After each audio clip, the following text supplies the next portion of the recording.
Go! Oh! Kaya to, may kwintas! Oh! Kilala niyo ba tong kamay na to? Sunog ang kamot. Sunog ang kamay, sunburn. Face reveal, face reveal. 3, 2, 1. Kala niyo sino ha? Welcome to Visayas Squad! Gikuha na. Ikaw na ang nakidnap namin. Yun. Ilang members walang kulang? Dami pa, medyo madami pa. Grabe guys. Alam nyo ba sobrang inspiring na mga vlog nyo? Grabe. And guys, yung sinabi ni Apit kayo na ba, hindi wala pa yung Ong Fam. Kasama na siya ni Kois. Si Gio, ang best friend ako siya. Since 13 years old siya. So, Di ba siya kuhan? ilang years na sige? Ilang years? Ilang years old Basig na? magkwenta-kwenta mo. Baka kwentahin niyo yung edad namin. 13 example. Hello, grabe, more than 20 years na. More than 20 years na sila friend guys. Kaya sinabi ko sa inyo kanina na ito yung mas the best kasi yung nakita namin yung best friend ni Gio. Anong feeling pet? Basta di ma-describe daw. Guys, Kasi si Apet, napansin ko hindi ko naman napansin pero alam ko talaga na solid Ong Fam talaga siya. Solid ka mag-anak. Pinatato pa niya sa permanent tattoo talaga. Matagal na to guys. Oh, yan. Matagal na to. Wala pang pangalan. Wala pang pangalan yung mga supporters ni Gio. Hindi pa niya pinangalan ng kamag-anak pa. Yes. May tato na to. Tapos nakita ko yung vlog may vlog siya na what if gagawin nating tawag natin sa mga supporter is kamag-anak. mo pa sir, papasaba na maging kapatid ni Popot. Murag kamukha man. Doon na. Pero bilib ko kay Japet, very very sweet talaga, malambing. Yes, mag-chat yan sa akin. Brother. Sino ba namang hindi mag-chat na idol Ong Fam? Kaya nga nung na-accept mo friend request ko Kois ba? Siya unang pinuntan ko sa kwarto niya. Pet! Malapit na talaga! Makikita na natin sila. One step closer na yung chat. Ay na, one step closer na yung friend request. Tapos yung chat. Tapos yung nakita ka! Alright. Nakita pa tayo. Wala pa si Japet nun. Pero ngayon, So, Bilib ko sa inyo super talaga bilib ako sa inyo kasi very down to earth kayo. Alam ko naman na kilala kayo sa Visayas, Mindanao, and even from Luzon, 'di ba? Mga few people na nakakaintindi ng Visaya, Then ngayon nagtatagalog na din kayo para maintindihan ng lahat. Inclusivity. Nakaka kasi very down to earth kayo, very humble. In-invite niyo pa ako sa Marco Polo kayo ni Lester. syempre idol ko Nag-treat naman. pa kayo ng dinners. Pero doon ko first nakita si Kois ba, na-amaze ako kasi marunong siya magbisaya nung pinalangoy siya bitaw. Sige, maglangoy ka na nga, sundan mo kami para masanay ka. Tubagon niya si Gio ng Bisaya. Tapos mag-Tagalog si Gio, tapos yung sagot niya Bisaya. Pero marunong yung magbisaya. Pero makaintindi siya ng Marunong din. Ilonggo. Very yun siya, very diligent, matalino. Tapos gustong matuto, no? Yes. So ang dami din niyang talent, ang dami niyang skills, kaya nakakabilib din si Gio. Since matagal na kayong magkasama ni Sir Gio, anong one trait ni Sir Gio na tumatak talaga sa'yo na parang hindi mo makakalimutan siya dahil sa trait na to niya?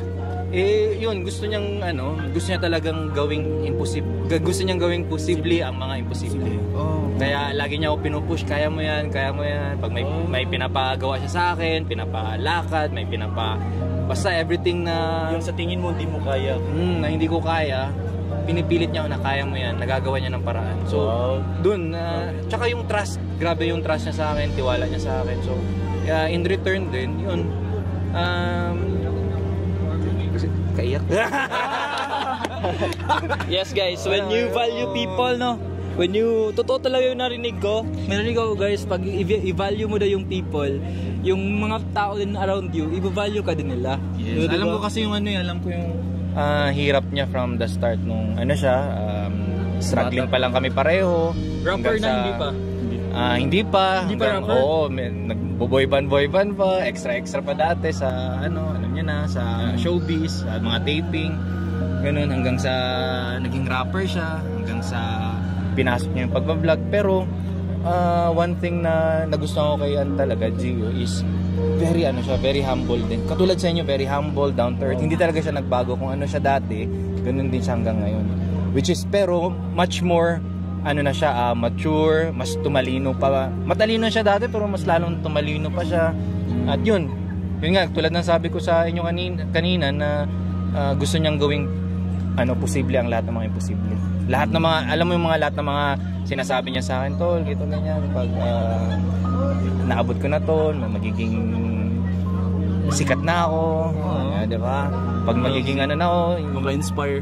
Yes, ginagawa niya lahat kahit dati pa sinabi naman niya sa akin na pag naabot ko yung tuktok ng tagumpay mo, pamura-para siya correct siya.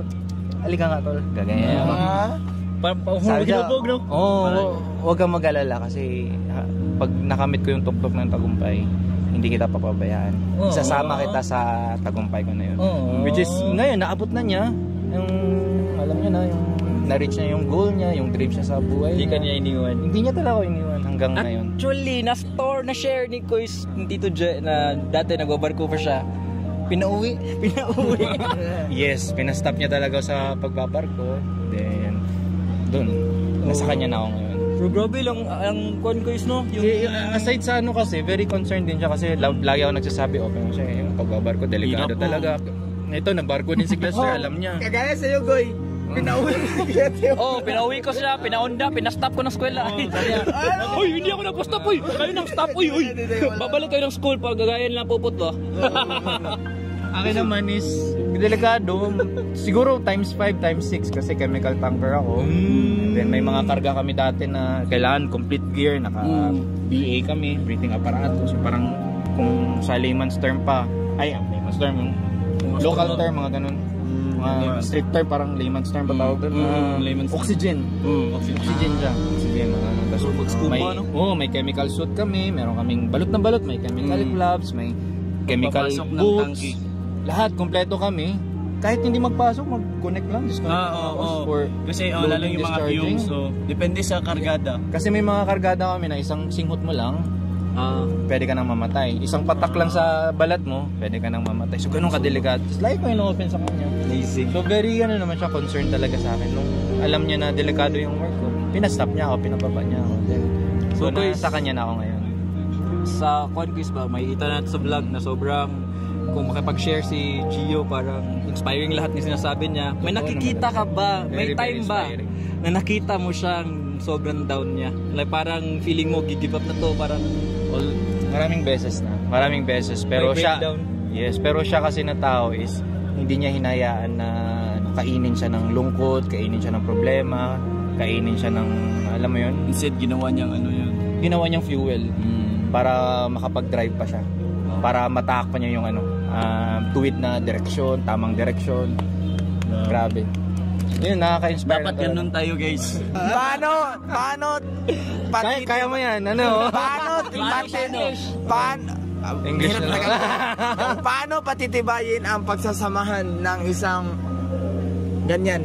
Ng isang pagkakaibigan. Kagaya din namin para stay strong naman kami, pero paano mas patitibayin kagaya sa inyo? Yan. Ako naman kasi is hindi naman din ako, pati siya, hindi lang kaibigan yung turingan namin sa isa't isa, kundi pamilya, kapatid.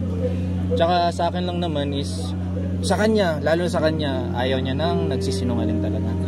Yun talaga yung kaya as much as possible, open ka, yun. Kasi ako, nagkakamali din naman ako, hindi naman tayo perfecto talaga.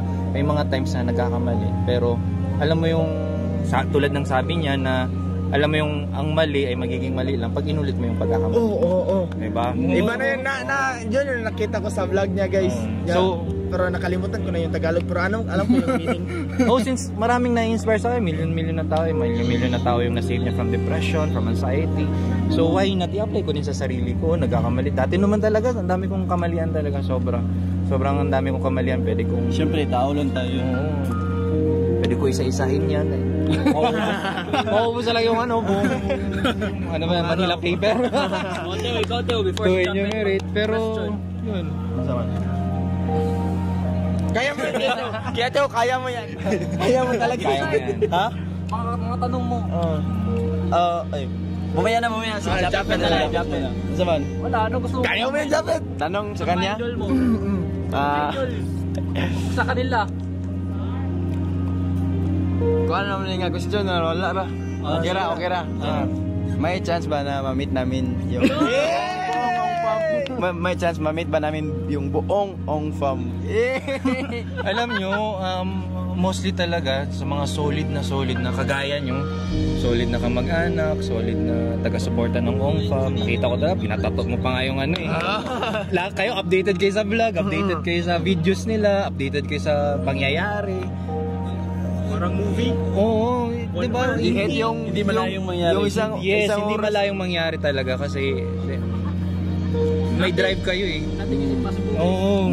May drive kayo, nakikita ko nga si medyo maldito commented eh. Nakita po si Giong. Comment talaga, nakikita ko. Ayun, Yung- alam mo yung time na yun? namin sa TV. Kaya nga, napaka-solid nyo lahat ng, kinuwento nyo nga, lahat ng vlog nila, videos nila sa YouTube, pinapanood nyo talaga sa TV. So, thank you talaga sa supportan nyo. Ako kayo. Kita ko naman na hindi naman ako palaging nasa vlog, behind the scene palagi, pero alam mo yung communication nyo sa akin, pangangamusta, lagi kayo nagkikip in touch sa akin. So, sobrang overwhelming. Thank you. Guys, actually, honestly, parang na-amazing kami sa'yo kasi kahit na bagong keep, like meet example, pa lang, first okay, meet first lang kayo, hinag mo na agad si Japet, like sobrang ano ba? O parang close na. Parang friend na kami ng ilang taon, guys. Ganyan siya. Pero ngayon lang sila nagkita, ngayon lang talaga nagkita, Ano kasi siya bunsong kapatid ni Glaster eh. Mana kasi sa akin.